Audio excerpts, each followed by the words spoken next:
Nasceu em Angola e veio ainda criança para Lisboa por culpa da Guerra Civil, mas trouxe Angola inteira na memória. Começou muito cedo, gravou o primeiro disco aos 16 anos e foi uma das figuras centrais do nascimento da Kizomba no final dos anos 80. Com o tempo, aprofundou o caminho do samba e transformou-se num verdadeiro cronista musical do seu país.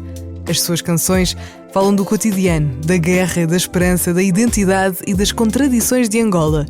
Ao longo de quase 4 décadas, construiu uma obra sólida, respeitada e escutada em todo o mundo lusófono.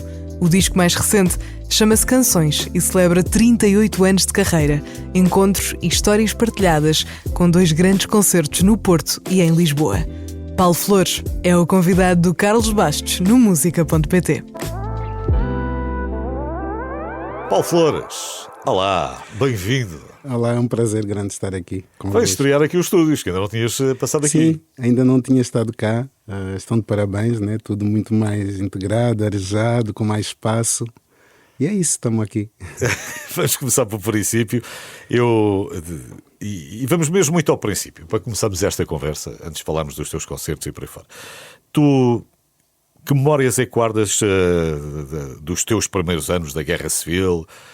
De que maneira é que essa experiência te marcou de alguma maneira para o resto da vida?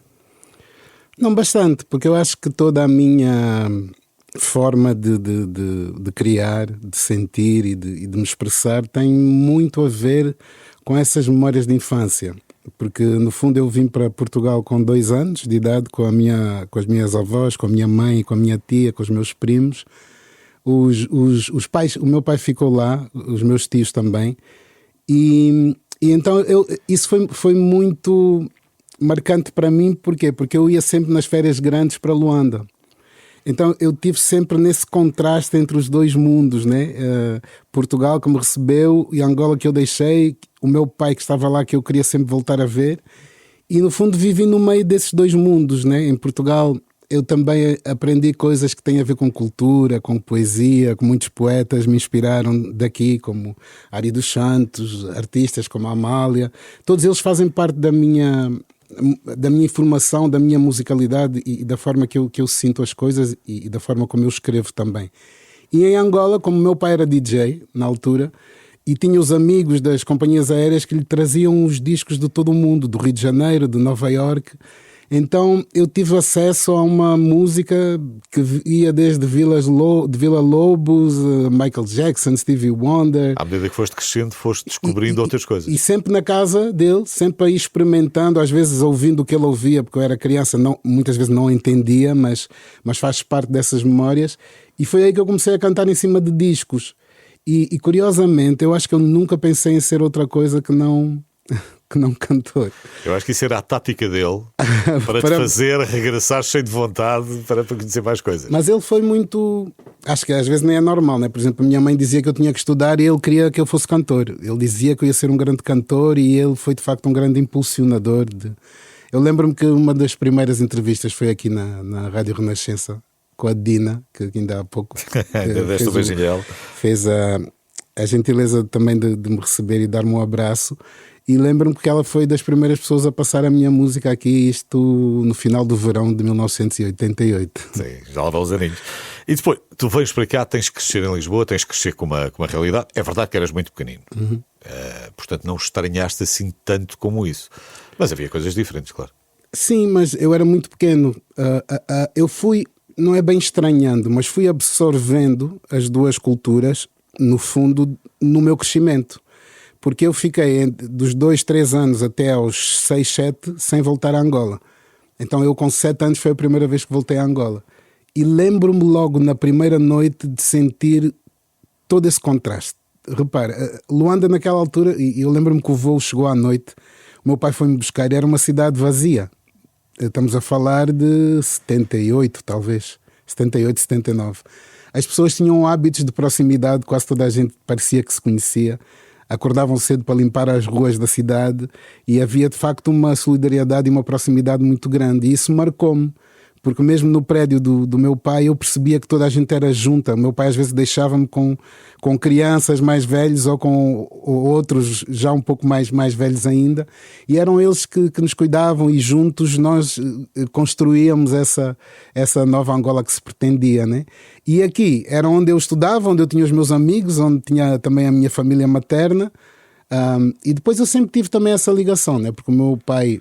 o meu avô, pai da minha mãe, é de Macedo de Cavaleiros, então esta coisa de luso-angolana sempre teve também muito, muito presente em mim.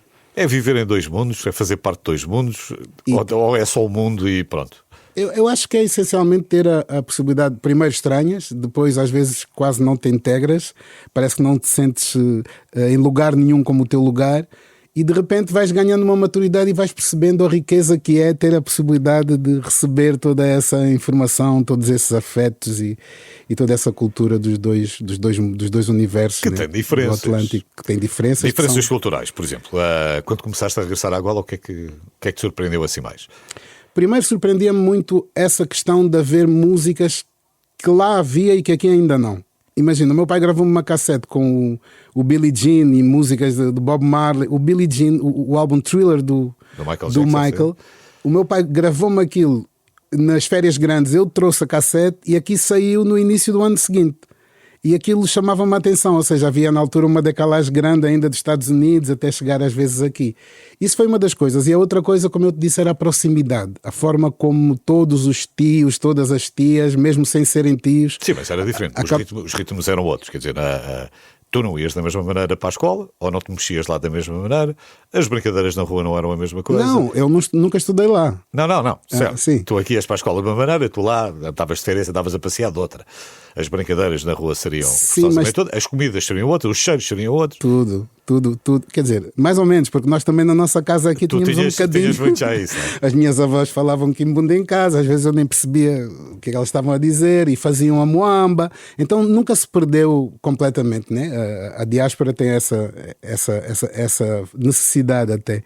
Mas o que eu sentia mesmo que me chamou a atenção era isso, era que nós aqui tínhamos vizinhos, tínhamos alguns amigos mais próximos, mas lá não, era quase como se mais de 100, 200 pessoas fizessem parte do teu universo e tinham essa proximidade.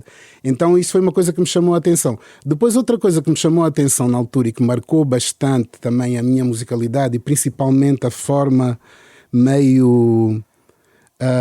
às vezes eu falo das coisas de uma maneira para chegar a outra, né? Eu acho que aí a influência foi muito de ter vivido ainda o tempo da Guerra Fria. E em Luanda sentia-se muito essa diferença de Luanda para aqui. Eu lembro-me de ver os Jogos Olímpicos de Los Angeles, acho que foi em 84. Até o Carlos Lopes ganhou a maratona.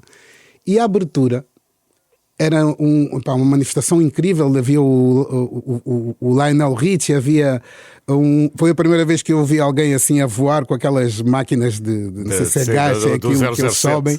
E eu vi o comentador da televisão, na altura popular de Angola, a dizer: não, isto está muito mal, muito frio, não se compara a Moscovo. E este tipo de... Eu lembro-me uma coisa que me marcou bastante. Fui a Angola e o Agostinho Neto tinha morrido. E nos 60 dias de férias que eu tive, 45 foram de luto. Então, tu perceberes esse silêncio, quase não podíamos ouvir música. Eu lembro do meu pai pôr a ouvir-me álbuns de blues, tipo Muddy Waters, mas tínhamos que ouvir aquilo baixinho. Então, havia aquela sensação de que estávamos a fazer algo de errado, sabendo que não. Certo. Né? Então, acho só que estavas a ouvir música. Claro, e isso tudo faz parte um pouco dessa necessidade que eu tive mais tarde, que não foi muito tarde, porque o meu primeiro disco de originais... Sim, mas a minha pergunta era mais no sentido de: isto fazia falta em Angola. Ou então quando estavas cá, dizias: isto fazia falta em Portugal. Bom, a mim o que me fazia falta em Angola era a minha mãe, e o que me fazia falta em Portugal era o meu pai. Okay. Sinceramente, né? O que eu sentia mais, porque no geral acho que posso me considerar sortudo por ter tido sempre muitos afetos e muita gente à minha volta que me ajudou. E conseguires integrar-te bem nesses dois mundos. E cá também estavas a falar logo do princípio. O que é que achas que Portugal te deu como artista que talvez Angola não pudesse dar naquela fase da vida? Não, essencialmente, se calhar, tempo, né? E equidistância. A equidistância talvez tenha sido o mais importante, porque a minha música tem eu nunca pensei muito em nenhum contexto, nem no contexto político, nem no contexto de se era música de intervenção, se o que eu queria dizer era mesmo aquilo. Era algo que me saía quase por intuição e que eram se calhar essas memórias todas guardadas. E talvez se eu tivesse a viver em Angola eu não tivesse tido essa possibilidade de me afastar tanto do que aquilo poderia significar. Certo. E isso poderia ter-me de alguma maneira censurado ou autocensurado. E ainda bem que não foi. Assim, Acho talvez que... mais numa posição de observador, de sociólogo quase, que podias Sim, olhar e de fora. criar personagens que conseguissem transmitir aquilo que eu sentia, que no início eu achava que era uma dor, ou uma mágoa, ou uma esperança que era minha, mas que de repente eu percebi que várias pessoas se identificavam e se reviam, principalmente na linguagem. Então, eu acho que também o facto de eu ter crescido aqui deu uma possibilidade de poder, se calhar, ter essa escrita que acabou por abordar de uma outra maneira, por vezes ligeira, mas contextualizando, nem sempre era assim tão bem vista, ou muitas vezes era quase como se fosse uma música de intervenção e havia muitas questões que se punham, principalmente nos centros de poder, mas que para mim sempre me mantive muito, muito afastado de tudo isso. E acho que o facto de ter crescido aqui, de ter sentido também essa questão da liberdade, das liberdades e da procura, da luta que temos que ter para garantir as nossas liberdades, acho que isso também fez parte e foi muito importante Portugal e os poetas portugueses também nesse sentido. O Paulo Flores está cá, vamos conversar mais. Concertos marcados dia 28 de fevereiro na Casa da Música no Porto, dia 5 de março no Coliseu dos Recreios em Lisboa. Vamos falar destes concertos, estas datas, porque são importantes. O Paulo Flores tem mais coisas para contar.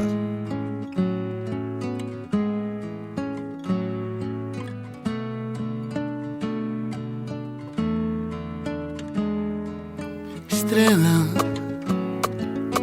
primeira vez que eu vi tua voz serena, tudo que eu senti, crioula. Ouvi monte cara na tua viola e o samba de Angola, amor de meu.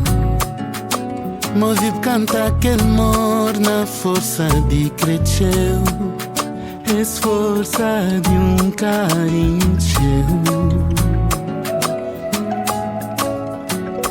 bolos senhor Deus, boa força, bolos tem teu pureza, seu morabeza, boa parte garante de minha vida. Bem da bolão, que tudo que tem é pra bom, pra bom. Tudo que eu senti, tá dizer aqui, pra bom, pra bom. Tudo que eu vivi na tua voz e tua música.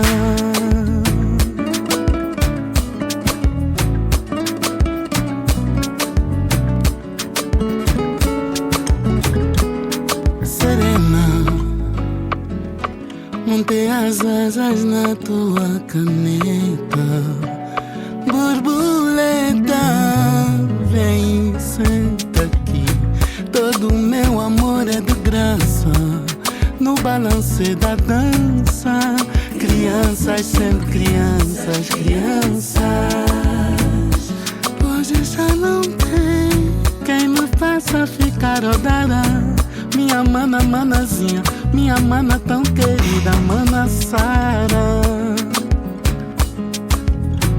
Bolo, Senhor Deus, no. Boa força, bolos, tem teu de pureza, teu de morabeza, boa parte garante de minha vida. Bem da bolão, que tudo que eu tenho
O Paulo Flores é o meu convidado hoje aqui no Música.pt, pioneiro do samba moderno, figura central da Kizomba. Isto nos anos 80 foi assim uma revolução, quase. Foi, nós também não sei, falo por mim, mas foi quase tudo feito de forma mais ou menos inconsciente, né? Era a nossa maneira, mais uma vez, de nos expressarmos. E com relação à Kizomba foi muito o facto de eu ter ido gravar o primeiro disco Angola com o Eduardo Paim, na Rádio Nacional de Angola. Eu senti que havia um movimento que se criava, que começava em Angola e que queria fazer uma musicalidade mais perto daquilo que tocava em Angola na altura. Porque nos anos 80 era muito raro ouvir música de Angola nas festas e mesmo na rádio. Tocava música de Cabo Verde, música do Brasil, mas essencialmente muita música das Antilhas. Então o Eduardo e o grupo SOS era muito influenciado por esses ritmos antilhanos. E eu lembro-me quando eu cheguei com as minhas músicas, os arranjos que ele fez levou muito a música para esse género zouk, vamos dizer assim. Depois veio o Ruka Van Dunen e o Ricardo Abreu também, para Lisboa, e nós fizemos também alguns discos que são ensaios desse movimento que hoje a gente conhece como Kizomba. Eu tenho uma música que é o Isso é Boda no primeiro disco, e eu acho que é a primeira música que fala assim da Kizomba como género de dança, porque na altura havia várias danças em Angola, como a vaiola, a bungula, a Kizomba, o bruxo e a bruxa, que eram dois homens que dançavam, mas um vestido de mulher, e faziam esses passos que já eram um ensaio disso tudo que hoje a gente conhece, esse movimento da Kizomba. Então nós, claro que não fazíamos ideia o que é que aquilo poderia fazer, porque o que nós queríamos mais uma vez era estar presentes na nossa identidade e construir essa identidade que também procurávamos. E acho que teve uma importância muito grande esse movimento da Kizomba, tanto que quando nós começamos, muita gente em Angola dizia isso não é música de Angola, e hoje são clássicos. Mas eu sinto que essencialmente, não só pelo ritmo, mas pela temática, porque foi a primeira vez que nós falamos de temas normais, da namorada, de sair da festa, do amigo, de coisas simples da vida, né? E acho que essa ligeireza trouxe também esse amor que as pessoas hoje têm por essa altura dos anos 80 e 90 e pela Kizomba que se tornou hoje em dia conhecida no mundo inteiro. Sim, e por essa alegria também. E tu... E achas que o samba sempre foi um destino inevitável, ou houve um momento em que percebeste que se calhar também tinhas que ir mais fundo nas raízes e ir à procura de outra coisa? Sim, porque as minhas avós cantavam sempre em Quimbundo, normalmente, esses clássicos antigos, desde o David Zé, o Urbano de Castro, o Artur Nunes, de música de Angola dos anos 60 e 70, que eu considero, em termos sonoros principalmente, uma época dourada da música de Angola, que eu acho que nós nunca mais conseguimos fazer aquela sonoridade, porque havia ali uma conjuntura não só de músicos, como de técnicos também. O João Canedo, que foi um engenheiro incrível que esteve lá na CDA e na Às vezes há esse caso, junta-se tudo ali no mesmo sítio, na mesma hora e acaba por ser de facto uma semente que acaba por deixar ali um fruto que a gente pode ir sempre escutando, provando e tentando de alguma maneira voltar a fazer. Mas nessa altura, aí talvez em 94 mais ou menos, eu comecei a sentir necessidade de conhecer mais o samba, e tive a sorte de ter comigo aqui em Portugal durante cerca de um ano e qualquer coisa o Carlitos Vieira Dias, que é filho do Liceu Vieira Dias, que no fundo é considerado um dos pais da música angolana moderna, né? E do samba também, era do grupo Angola Ritmos. Só para contextualizar um bocadinho, sei lá, como é que a Kizomba é uma geração urbana à procura de um som, à procura de fazer um som. Sim, e depois o samba já és tu a mergulhar mais de cabeça nas raízes populares do país, não? Sim, mas o samba também, de alguma maneira, nós estamos a fazê-lo, né? Ou seja, também não está fechado, não ficou ali fechadinho na caixa. Os ritmos que deram origem ao samba são ritmos que de alguma maneira também depois, com os escravos, com tudo isso, deram origem a outros ritmos pelo mundo, né? É uma matriz que se assemelha a muitas coisas como o samba, o forró, outros ritmos que se foram transformando consoante as vivências e as pessoas que os praticaram. E o samba ali no final dos anos 40, 50, principalmente com o grupo Angola Ritmos, os negoleiros do Ritmos, mais o grupo São Salvador, eles começam a transportar os ritmos étnicos para os harmónicos, para os violões. E a partir daí nasce, de facto, esse cancioneiro angolano, que é considerado o nosso mais clássico até hoje, com todos esses artistas que eu foquei antes. E o Carlitos Vieira Dias foi um dos maiores produtores e arranjadores dessa década dos anos 60 e 70. Ele e Joãozinho Morgado, que é um percussionista, se calhar tocaram em 80%, 90% dos álbuns dessa altura, né? Então poder tê-lo foi quase como ter ali perto de mim um dos proprietários desse conhecimento daquilo que é a música de Angola recente, né? Porque tem 60, 70 anos, mas que acaba por ser a que tenta visitar essa alma mais raiz, que vem dos carnavais, que vem de outros ritmos, como a casucuta e ritmos carnavalescos, né? As turmas dos carnavais, porque antigamente havia a tradição de se tocar as duas turmas, imagina, lado a lado, e com as peles mesmo dos batuques. E conforme o tempo ia passando, havia aqueles grupos que as peles começavam a ficar mais moles, né? E eles iam perdendo a força. Então o outro grupo cada vez ficava mais forte, mais se inchava, e chegava ao final, quase eles juntavam-se todos a fazerem o desfile final juntos, né? Então toda essa tradição, todo esse conhecimento e as memórias das minhas avós foi o que me quiseram fazer procurar e sentir mais o semba. E quando eu fiz isso, eu descobri que o que eu já fazia, a minha alma sempre tinha a ver com essa linguagem do semba, mesmo quando eu fazia a kizomba, né? Então acho que foi isso. Em 94, 95 eu gravei o Canta Meu Semba, que teve assim a primeira abordagem ao semba. Lembro-me que na altura havia mais velhos que me diziam para ter cuidado, porque ninguém ouvia semba em Angola, e aquilo ainda me deu mais vontade de querer fazer, lógico. E graças a Deus hoje, estamos aqui 20 e tal anos depois, né, desde essa minha incursão pelo semba, e cada vez temos mais artistas, o semba cada vez está mais vivo, o carnaval também. 20 e tal anos depois daí, porque desde o início daí já são quase 40, são 38. Quase 40, sim. A cantar-se em português, em quimbundo, com gírias de Luanda também. Tu gostas de misturar, não tens problema nenhum em misturar. Às vezes até inventar, né? Sim, também o Fernando Pessoa também inventava. Portanto, inventar palavras também faz bem. E às vezes a gente ouve alguém que diz uma coisa nova, né? Eu ouvi uma vez um miúdo a dizer em Angola, desaturado. Tipo, ele estava tão chateado. A forma que ele disse, né? É desaturado. E eu fiz uma música que era a batucada do desaturado. Né? E ficou. E ficou. Aliás, até hoje. Agora, estes quase 40 anos, 2 grandes concertos, 28 de fevereiro na Casa da Música no Porto, depois 5 de março, logo a seguir, no Coliseu dos Recreios em Lisboa. Para recordares estas músicas todas, mas também vais tocar o último álbum, tens aí o Canções, não é? Que ainda sim.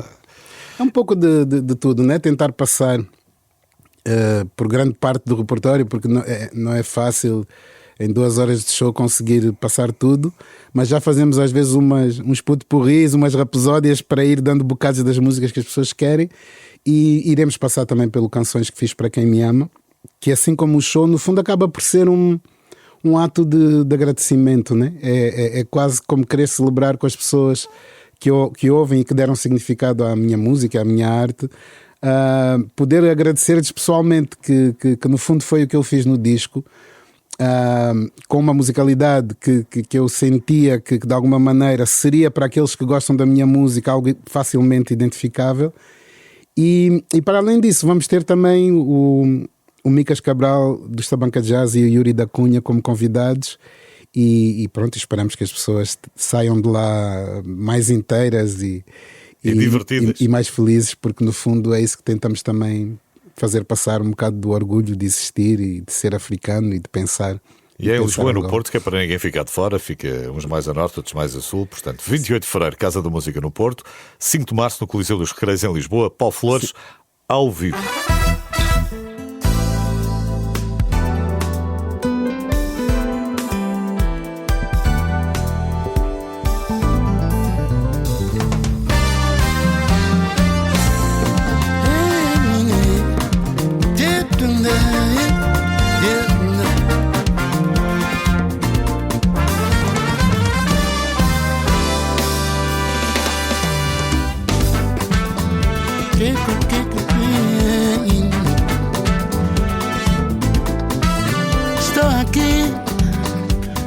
Assim como me sinto vivo, tonto, esquivo. Estou aqui na ponta da caneta, chorar quem se ama, viver porque se ama, em cima da meta. Em cima da meta, quase sempre eu me perco. Em cima da meta, estou aqui na vida de um poeta, de tudo que vivi, senti na hora certa, medo quase de tudo. Aqui estou eu, colando pedaços de céu, inventando telas de onde em minhas janelas vou poder voar. Inventando telas de onde em minhas janelas vou poder voar. Papo é reto, passo a passo, me refaço, de abraço em abraço. Todos os pedaços desse meu cansaço. Eu sei que trago no rosto todos os pedaços desse meu cansaço. Estou aqui também por quem me ama, é quem tem benção da Mshima, quem sabe agradecer a Santana. É quem tem benção da Mshima, quem sabe agradecer a Santana. E a mulher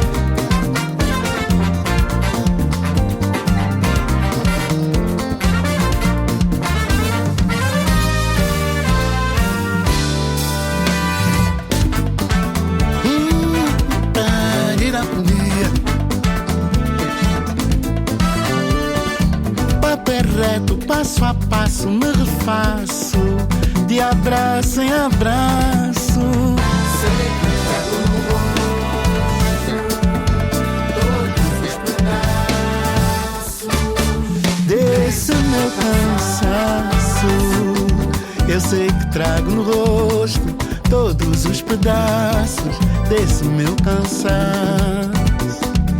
Estou aqui também por quem me ama, é quem tem benção da Mshima, quem sabe agradecer a Santana. É quem tem benção da Mshima, quem sabe agradecer a Santana.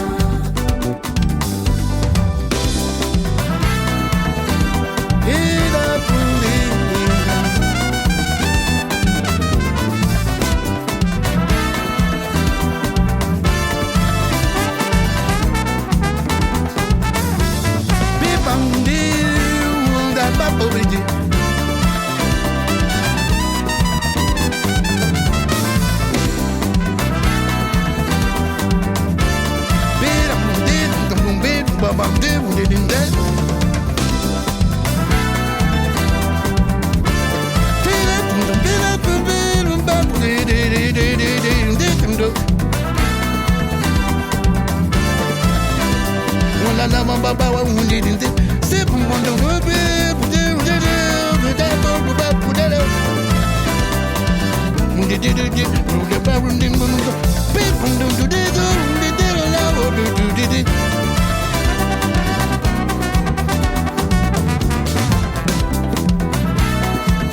Já vou continuar a conversar mais com o Paulo Flores, o meu convidado hoje. Primeiro, vamos à novidade desta semana. Novidade.pt. Uma música nova todas as semanas. Olá, meu nome é PZ. Todo Santo Dia é a primeira fotografia deste meu novo álbum de família. Vai ser um álbum contínuo, lançado mensalmente ao longo deste ano e que vai contar, portanto, com 12 músicas e 12 convidados especiais e 12 videoclipes que vão ser realizados pelo Vasco Mendes a partir das sessões de gravação que vão acontecer aqui no Porto, nos estúdios Arda, e que vão ser dirigidas pelo meu irmão Zenando Pimenta, que também vai misturar todo o álbum.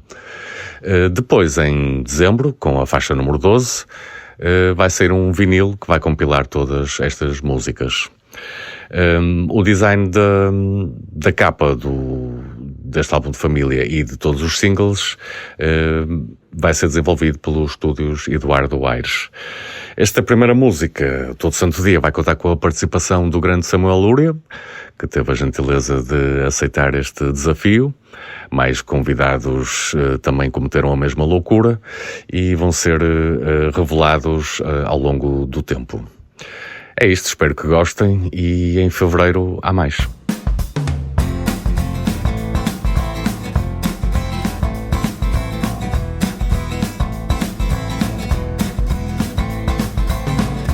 Viste bem o que acabou de acontecer? Tu viste mesmo bem o que acabaste de passar? Etapas e fases e marcas, etapas e fases e marcas, todo santo dia. Etapas e fases e marcas, etapas e fases e marcas, todo santo dia. Todo santo dia, tudo o que eu queria ficou para trás. Todo santo dia é uma correria, já não sou capaz. Já te esquecia, mas também queria ser um bom rapaz. Todo santo dia, tudo o que eu queria ficou para trás. Ficou para trás, ficou para trás, ficou para trás, ficou para trás, ficou para trás, ficou para trás, ficou para trás. Já me esquecia, mas também queria ser um bom rapaz. Já me esquecia que pode ser um dia que fico para trás.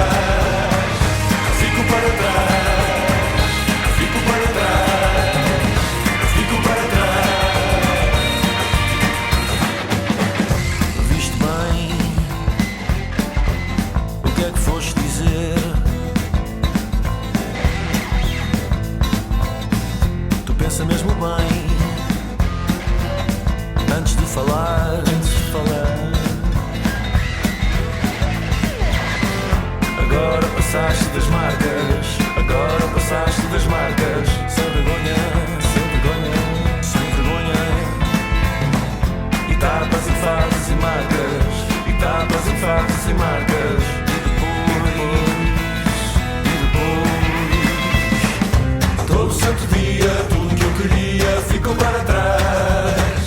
Todo santo dia é uma correria, já não sou capaz.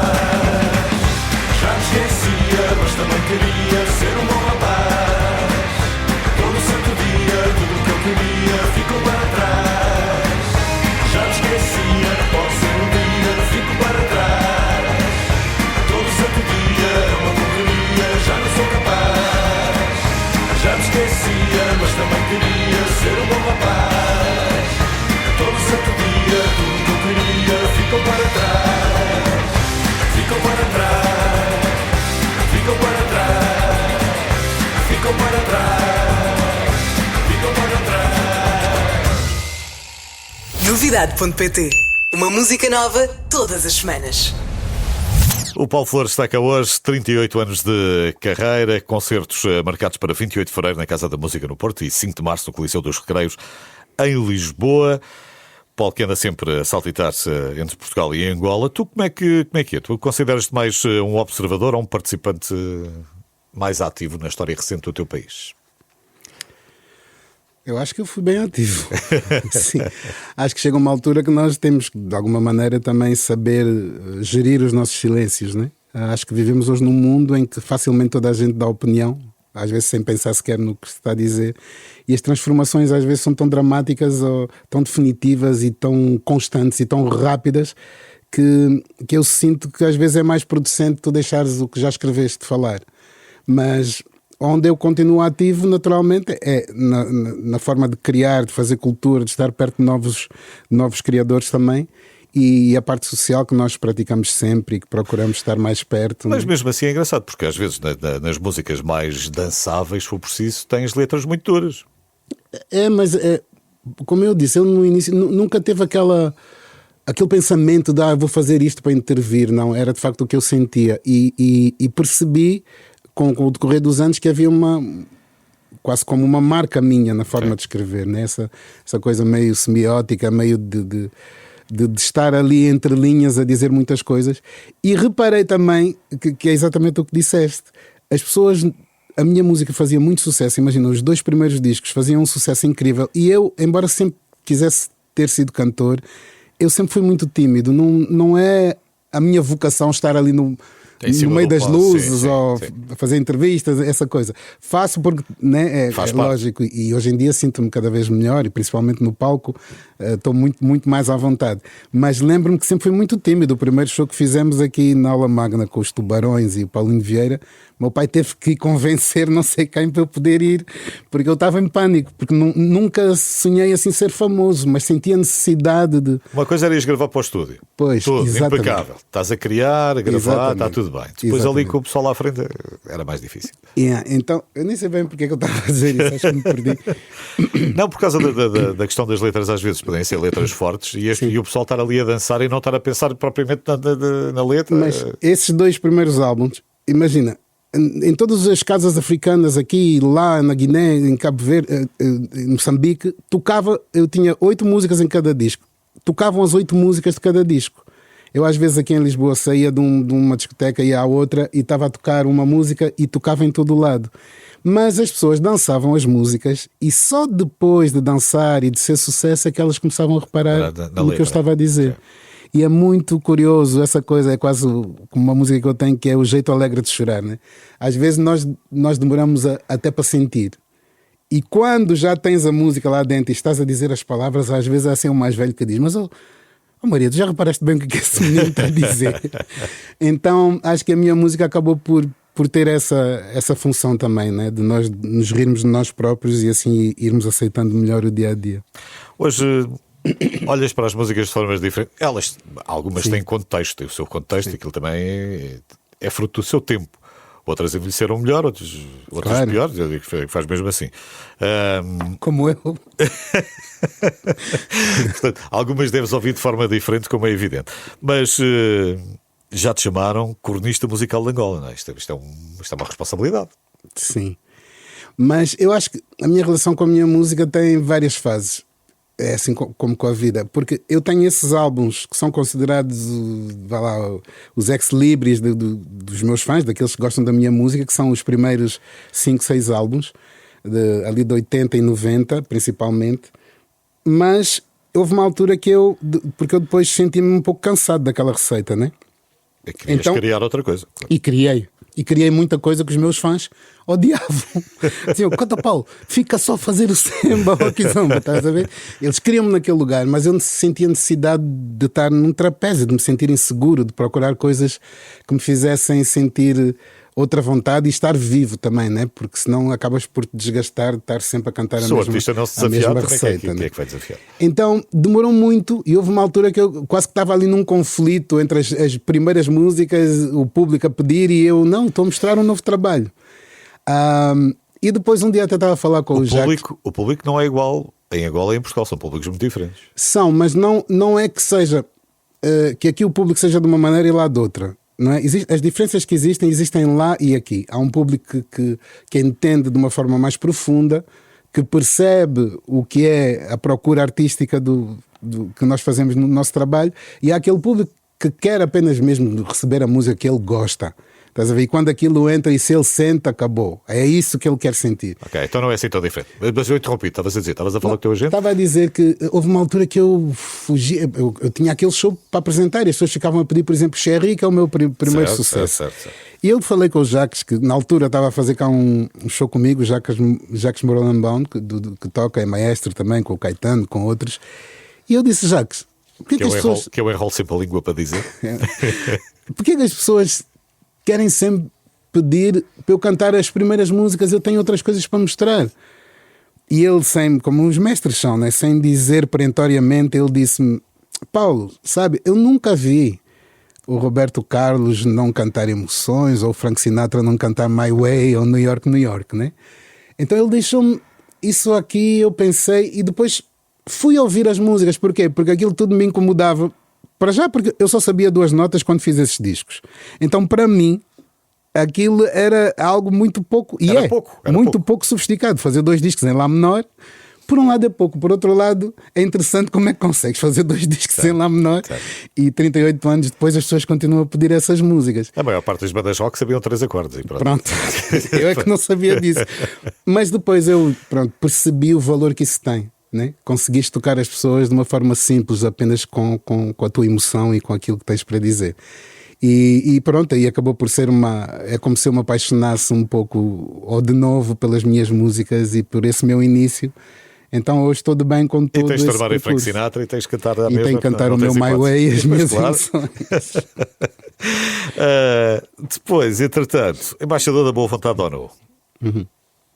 Sim, pronto, foi. É simpático.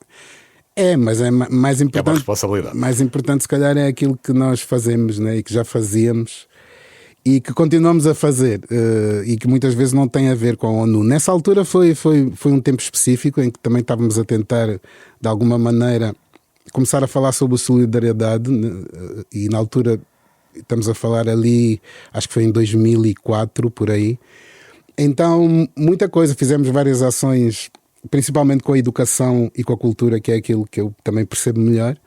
Mas ainda agora na turnê que fizemos, fomos a várias províncias de Angola e íamos sempre levar material didático, instrumentos musicais, a instituições que trabalham com órfãos, mas que também têm música lá, né? Então vimos exemplos de humanidade que não precisavas do título para fazer aquilo que já fazias. Também exatamente, era isso que eu queria dizer. E muitas vezes há coisas que politicamente nem vou me meter muito por aí. Sim. Então, no fundo é isso. É um prazer sempre trabalhar para o mundo, para a humanidade e poder fazer o que a gente consegue, né? Temos poucos minutos. Vamos só falar agora da tua parte mais pessoal. Ser pai mudou muita coisa?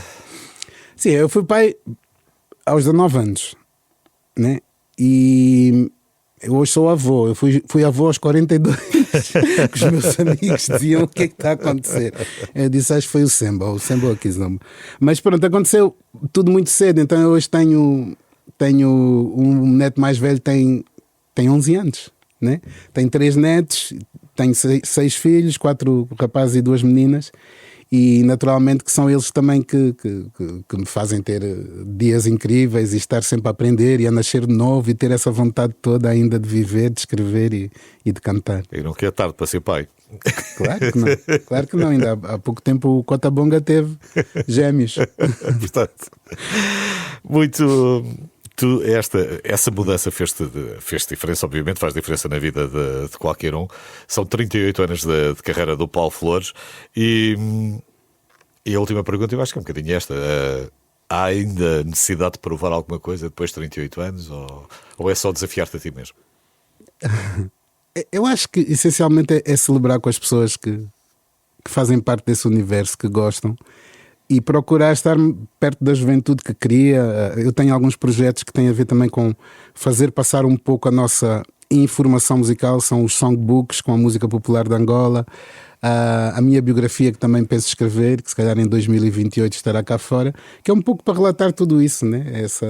Explicar como é que a minha música me vem. É uma entrevista destas, mas muito maior. Com muito mais tempo para ler. É por aí. O resto, para ouvir, concertos, 28 de fevereiro, Casa da Música no Porto, e a 5 de março no Coliseu dos Recreios em Lisboa. Paulo Flores, obrigado por teres vindo. Obrigado eu. Grande abraço.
hey, hey, hey, hey.